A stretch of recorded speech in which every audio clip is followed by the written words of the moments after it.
This article is adapted from 8th episode of Downside Up podcast, hosted by CNN Editor-at-large Chris Cillizza. When my two boys have free time, they want to go to the mall. No, they aren't shop-a-holics. They want to go gaze at sneakers. These aren't the sneakers you find in Foot Locker. They are limited editions, usually Nikes, that range in price from $250 to $900 or more. There's the Chunky Dunkies, a collaboration between Nike and ice cream maker Ben & Jerry's. And the Space Jam Jordans. And dozens of other pairs of shoes, all of which they know by name and all of which are very, very expensive. When they aren't at the mall ogling these shoes, they are online doing the same through sites like Goat and StockX. All of which made me wonder, how did this sneaker culture develop?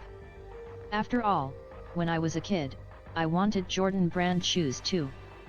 But they cost $100 and I would wear them until they fell apart. Now, my boys pine for shoes that cost 10 times that, and if they ever got them, they would never even think of scuffing them up by wearing them. It all started during the Industrial Revolution, when the very wealthy began to find they had leisure time on their hands. Elizabeth Semmelhack, who runs the Bata Shoe Museum in Toronto, told me for the latest episode of my podcast Downside Up. These nouveau-riche industrialists wanted to show that they had arrived.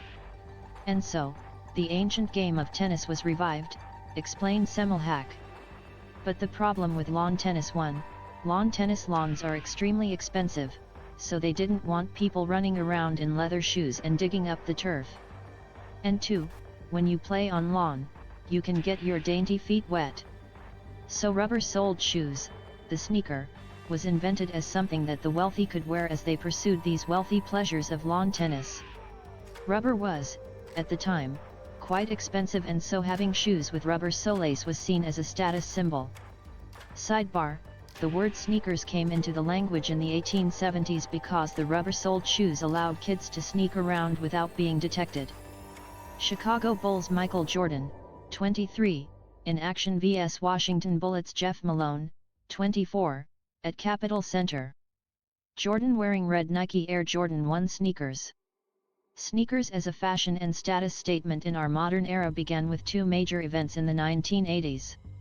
First, basketball phenom Michael Jordan signed a sneaker deal with Nike in 1984. Then the rap group Run DMC came out with their song My Adidas, celebrating their shoes in 1986. Jordan and Nike, the timing was just perfect.